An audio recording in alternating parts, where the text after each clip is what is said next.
Hi everyone. Welcome to your show, Coffee with Experts. This is your host, Ranmay here. And today we have Pete, who is the founder of Equilibrium Consulting with us. Hey, Pete. Hey, how you doing? Good to be here. Lovely. Pete, before we move any forward, let's go to get to know the human behind the mic. You have a journey that you have navigated through. Let's hear it from you in terms of how did you land up in the space, and then we take it from there. As a young man, I started out in U.S. Navy as an enlisted person in the Navy, and I worked in a lot of high tech, so high tech missile systems, radar system, gun systems, and platforms. But they were all electronic and computers. And as I migrated out, I became working into the private sector. I Mhm. continued to grow into more of a technology centric computers, networking. And back in the day when we had mainframes and VAXs and stuff, that you could only hook 16, 20 people up at a time, not like we can now where we've got the vast array of Right. connectivity. So I grew over time and had the opportunity to step into different roles of in the seats of business to learn the different areas, sales, marketing, contracts, finance, eventually becoming an executive that put me in the place of running technology companies. I ran several, was part of some acquisitions, acquired some, sold, and worked in some data centers, large data centers with voice and telephony.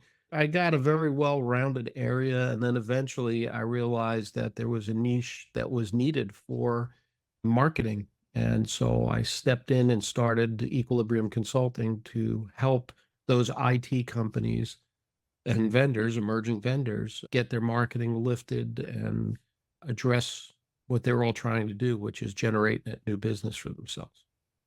Lovely. And Navy teaches you a lot, Pete. How has the experience at Navy helped you overcome those challenges or got you going with this entrepreneurial journey of yours? How did Navy help it that way? The Navy has, just like you said, it's got a lot of things, but there was a lot of discipline, and business is about Right. discipline and process. So the Navy takes process very serious and the discipline that goes with it. As a young man, I was able to have that instilled into me from growing up through life and then coming into the military that provided additional discipline and process. And then stepping into the business where most small businesses are unorganized or undisciplined and lack process. By bringing that in and showing repeatable processes, it was able to go and look and scale. So they taught me unknowingly back in the day that it would help me drive forward to become a method of scaling business and bringing business forward, growth. Great.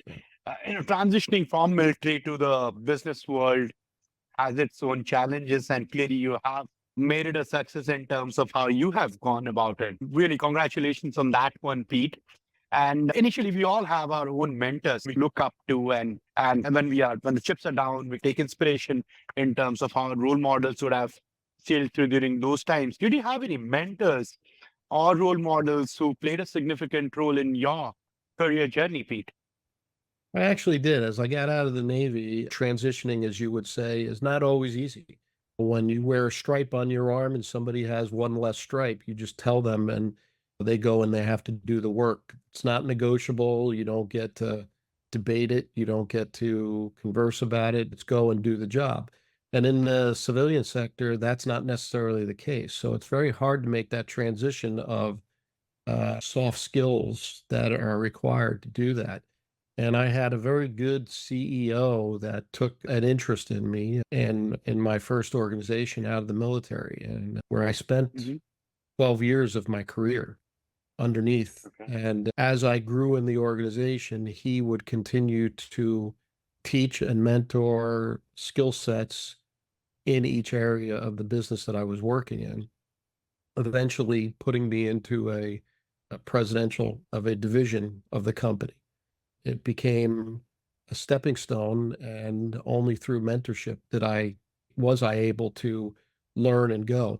Along the way, he also exposed me to other people that mentored me in different areas where, although he was very good, he wasn't the strongest. So he gave me some people that could actually put inflection into how I thought, my thought processes, and helped me get stronger in those areas. And to today, I can say that I started with one mentor and I probably finished with 15 or 20, but each one was very significant in every piece, whether it was a finance area or sales, or because they have different strengths in those areas. And he was able to, though, be the overarching mentor to pull it all together and say, this is what you learned here, this is what you learned here. Now, how do you bundle it and put it all back into? And it is so relatable when one of your initial leaders become your mentors when you're starting out your journey in the corporate world. And so,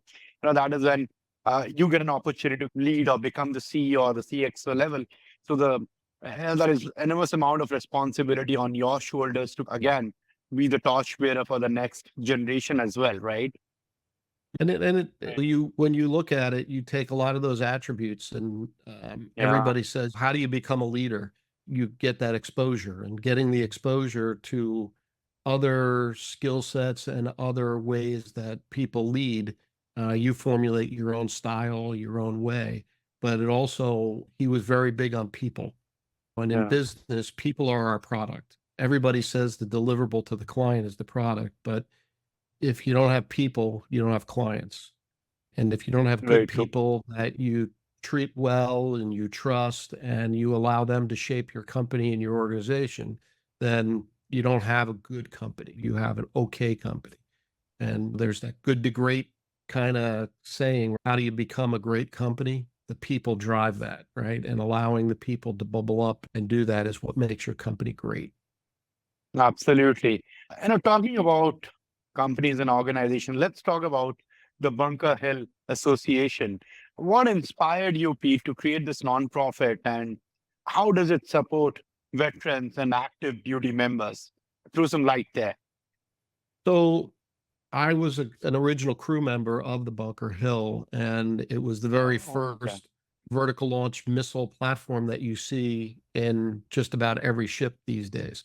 I was one of about 10 total in the world that were trained on this system, and putting the Okay. very first platform it into construction and then to sea, and then sailing it into harm's way into the Gulf in the mid to late 80s. So I had an affinity for the ship. We had a very tight crew, and to this day, many of the men and women that I served with, I have very good relationships with 40 years later. But we saw a need, a bunch of us, and through reunions and getting together and keeping in touch, we saw a need to help people transition for the things that we did. What we were able to do was start something that provides mentorship, where we can bring out young sailors that are looking to transition out of the service and mentor them into the civilian world, help them with jobs, find jobs, help them get benefits that maybe they have an injury or they have something that is service connected medically, help them get their veterans benefits. And we open that up to everybody that's ever served on that ship. The Bunker Okay. Hill, anybody that's served on it is welcome to become members of. That doesn't mean that we wouldn't outreach to any veteran or any service member, I but was about to ask that. we try to go because that there's probably close to 20,000 people, that 18 to 20,000 people that may have served on that ship over the 37 years that it was in service. Now, some of these sailors, after last year's decommissioning, are out in the fleet in other places, and they have needs. They want to go home for a holiday. They can't afford it. We look to sponsor them and help them get home with bereavement or other things. It's really a 100% volunteer organization. Nobody's paid, and we're funded purely based on people giving, and then we can take that and give back. So that's what I that's what we're understand. about. And that's, I think, one day when I retire from Equilibrium, I might really dive a little bit deeper into some of that a I'm little sure bit more. you would. You're giving your love for the Navy, Pete.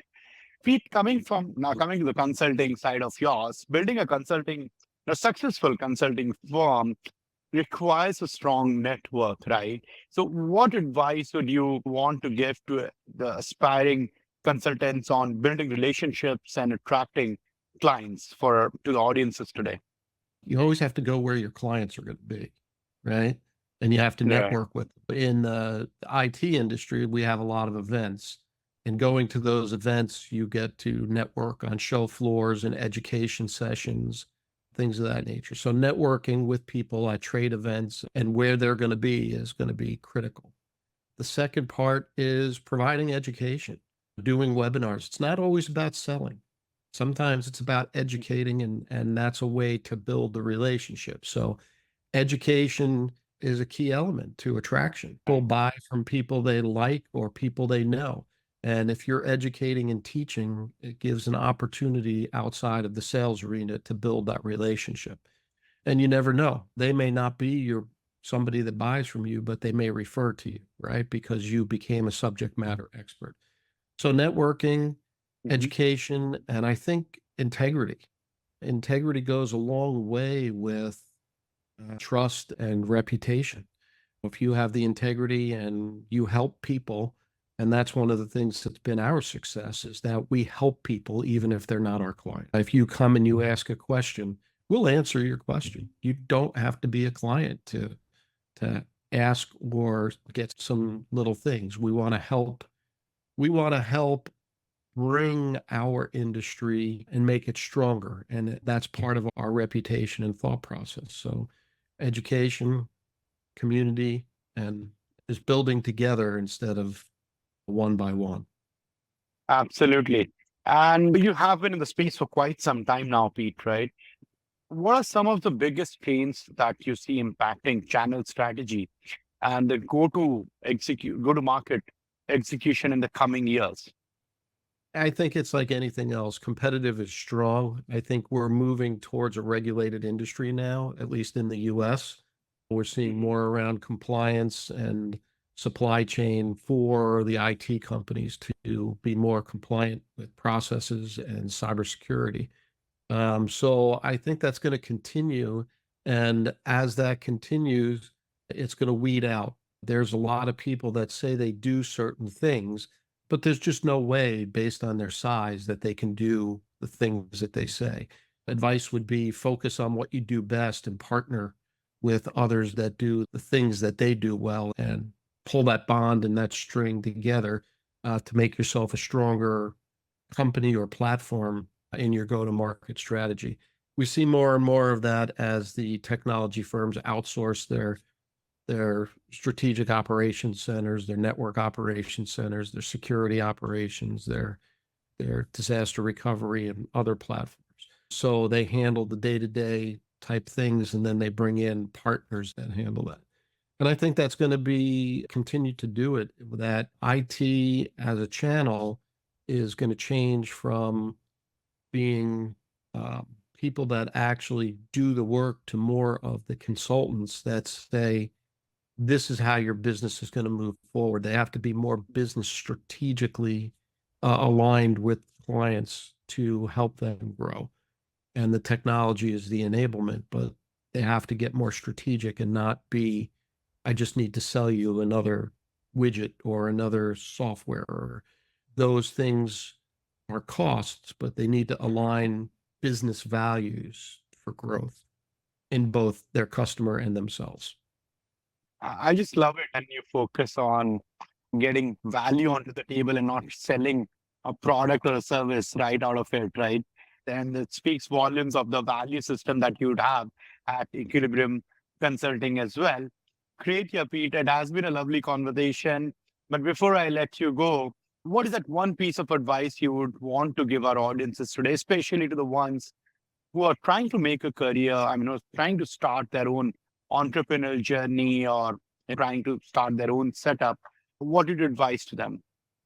It's very scary to start out, right? Whether it's starting a business or just getting out in your career, you're going to make a lot of mistakes, and that's good. That's how you learn. So don't be afraid to make mistakes. I always say, fail fast, fail forward. Society says that we get a score of A to F. So you don't get an F, you get a learning opportunity. And if you learn from that opportunity and you can change it and it makes you better or smarter or increases and changes your process, you become better. And fail fast, fail forward. and just keep learning. Just don't stop learning. It's lifetime of learning that we have. And I can learn from somebody that's coming right out of college because I don't Yeah, have that frame of reference. There's new ideas, there's new techniques, there's new ways. And that's what's very going to true. shape and grow your organization. Again, take tomorrow's youth and bring them in and let them bubble up. Don't be afraid to say, this is the way we used to do it. This is how we're going to do it. Change is good. And if you're changing in your organization, you're going to grow and eventually you should have some great success. Lovely, Pete. Thank you so much for those insightful words and the conversation which we had today. I'm sure our audience would love what they heard from you. And really appreciated you taking out time to do this with us, Pete. It has been an honor hosting you. And thank you so much once again. Thank you for having me. I've enjoyed it very much.